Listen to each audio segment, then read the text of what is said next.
Ladies and gentlemen, my name is IndustrialFaith. Welcome to the channel. Welcome to Factorio 4X, your 50-minute Factorio fix. This is Season 3, Episode 5.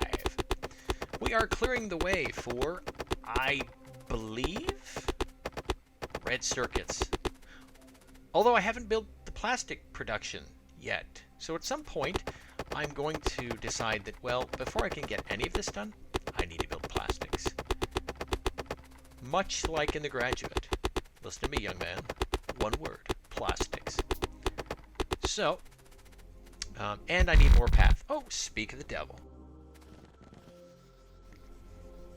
So, this was my big reason for putting green circuits on the bus, because I just got tired of this. This is where I discovered that one of these lines is not going to fit.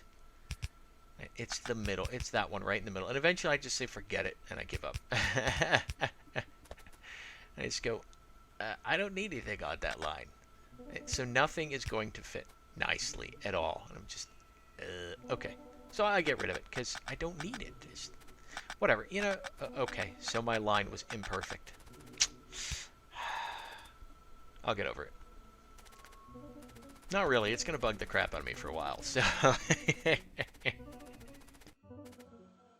So I'm going to build plastic right here, right next to the coal, and I'm just going to pull right off the coal line, because that's what you do. I mean, there's no, yeah, I could create a separate fork for it, but there's no need, really. There's none at all. And it's really easy to make plastic. It's just petroleum gas, and what do you call it? Coal. And I'll even build through the coal patch, because I'm really not going to use that much coal. Although, there may come a time in the future where I have to use that coal for power. Okay, now we're all hooked up. We're all hooked up. Everything's good and groovy. The only issue I might have is someday is I might well, it's every problem you have with this. It's always your petroleum oil, unless you're really running low on. Okay, now this is going to be hilarious. I only have a pistol. So I'm going to build myself some good ammo and a submachine gun. Because I only have a pistol. And that'll take, oh, I don't know, 20, 30 minutes to chew through that rock. I'm going to use all my ammo on that one rock. And that takes like 2 bullets from the magazine of piercing ammo to fix it. Now I fixed this little red wagon. Rest assured, ladies and gentlemen. That is one fixed wagon. So we're just going to pop. Breaking the steel. There we go. We have plastic on the line. Easy peasy. Now here's the thing. You have to use a blue inserter for the plastic, because if you have the right amount of pressure, a yellow inserter cannot remove plastic fast enough. You will make plastic faster than you can unload it. Seriously, you cannot use a yellow inserter. And here I am replacing all the gray inserters with blue inserters. Or blue inserters. Gosh, assemblers and inserters, I just can't get them right. I'm replacing all the gray assemblers with blue assemblers for the speed boost. It's a quick and dirty way to get things rolling faster. And if eventually at some point I start using the yellow, that'll just make everything ridiculously faster. I could definitely support 20, I could definitely support 20 sign slabs on, easily with the yellow inserters, or inserters, with the yellow, I've lost it. I've lost everything. With the yellow assemblers, thank you. Oh my gosh. It's very close to bedtime, ladies and gentlemen. So here we are. We're building, this is... yes, we're going to start building red circuits here. So the very first thing you do is you need to build the... Look at the fish swimming in the water over to our left. The very first thing you need to do is build the... Oh, the copper wire. Copper coils. It's copper wire, whatever. So here... so all you need is... I'm going to build 2 copper... believe, 2 copper coil assemblies. Yes. And then I will build, what do you call it? There we go. And I will go ahead and build the red assemblers, because that's all I need. So I'm also trying to figure out what I'm going to do with these. How I'm going to get them back to the bus. And with this, I can support 2 rows of 5 of these guys very easily. It's not even a question. So here I'm just kind of, where am I putting them? Now I think, I'm going to run them around the bottom, but this is a poor idea because if you notice, it's outputting them on the outside there. Well, these will also output them on that side. So in order to do this, I would actually have to build a balancer in there. Or I could just have them meet somewhere else. And here I'm looking at them like, oh no, really? Really? Gosh. And these build slow enough that you're fine with yellow assemblers. Blue assemblers are good for the plastic, but you don't need them really. It's not an issue. So here I'm going to wrap them around and have them meet. Now the neat thing about how I built this is if I need to, I can put some more copper. I can branch off another piece of copper and then go ahead and drop another copper coil in there, or copper wire assembler in there. So I'm taking them all and it's too far away. There we go.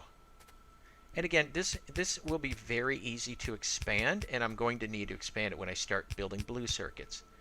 Now, I don't know if I'm going to put blue circuits on the bus.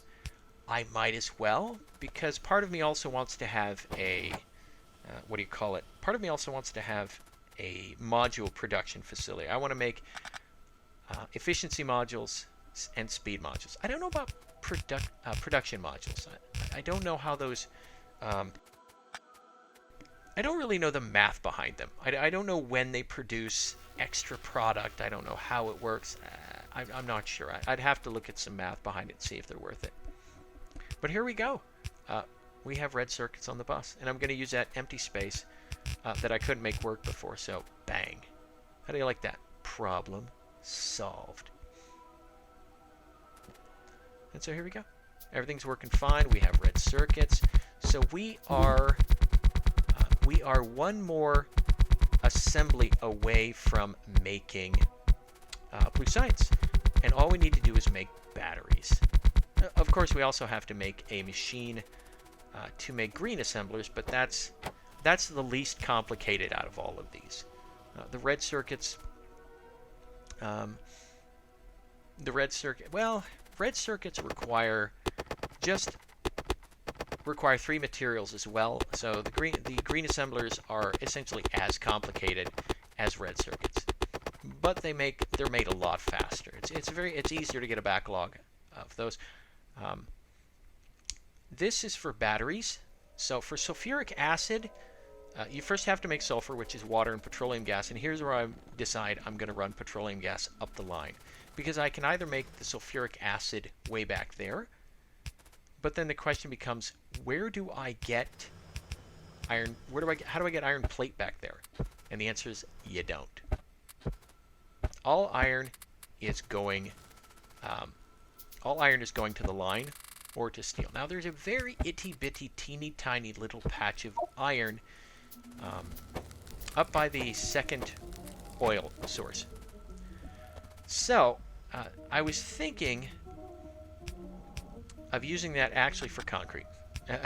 I realize just, well, I can do it here, but I'm actually thinking of using it for concrete, because concrete, if I want to make it anything else, I have to smelt it, and I don't want to smelt it, which admittedly is silly, but I don't want to smelt it. So I will end up now I'm going to run lubrication right along next to this thing, but I don't want to create a second small smelting line, although I probably will. So and what I mean by that is that little iron patch there, I can use it for concrete. But if I'm shipping stone, because here's the thing, you need stone to make, you need stone and steel to make train tracks. You also need, then you need iron. Bricks will make you walls.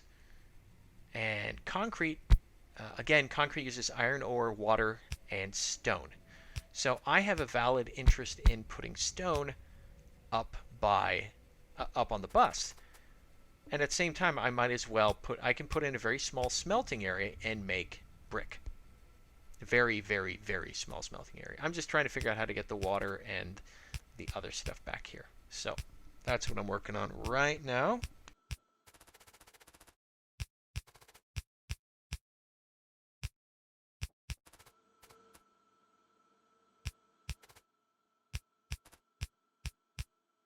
Now I'm going to spend some time goofing around with the batteries here because I want to make the batteries.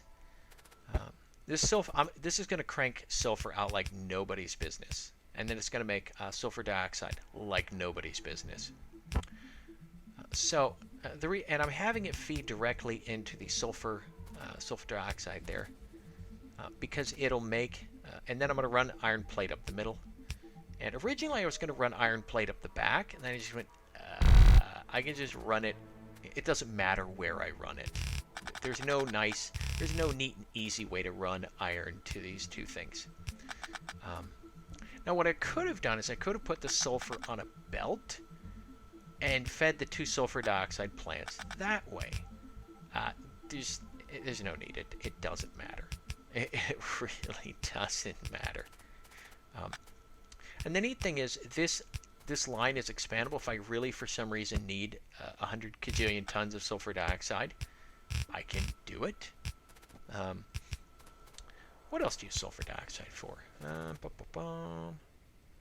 Is it blue circuits? I think blue circuits uses sulfur dioxide. So there might come a time when I need to increase sulfur dioxide, but I don't see one. Now I'm also building this so I can. My plan is to double-side the batteries, so to speak, if that makes any sense to anyone. But that's kind of the goal I want to do. Or that's my plan anyways. The same way I'm going to eventually expand green circuits.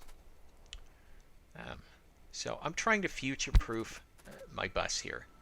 And again, that's part of the goal of supporting 20 science labs. If I can support 20 science labs, then it's probably because I've made everything expandable, and that's kind of my goal. Now I was sitting there, I'm like, well, how much, because batteries are steel and copper, or I'm sorry, iron and copper. And so I'm sitting here and I'm thinking, well, how do we get iron and copper there? I'm like, well, I have iron right here, and it's all. The sulfur dioxide plant uses a very, very, very small amount of iron. It really does. I mean, that's. At no point is sulfur dioxide going to cause my industry to run out of iron. If it does, I've got bigger problems. Now here, I'm doing this, but at the same time, I'm going to build this and I'll take it apart again. And the reason for this is because, first off, batteries have a very slow build time. And I want to build more batteries. Batteries are actually pretty slow to build, and I want to build them faster.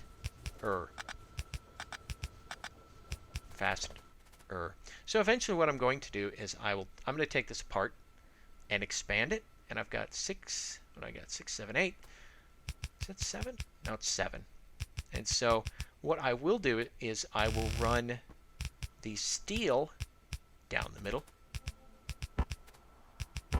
And I'll run the steel and copper down the middle, and then I'll end up running the batteries up to the bus right next to it, because that's actually a heck of a lot more efficient, and I will make a ton of batteries, and I'll be like Battery King forever. I'll be like Duracell. I will be Duracell, Energizer, and Rayovac all at once. It'll be awesome. So I'm putting more lights in because, again, to see with. And you know what? Yeah, here we go. I've decided I've got to move this stuff.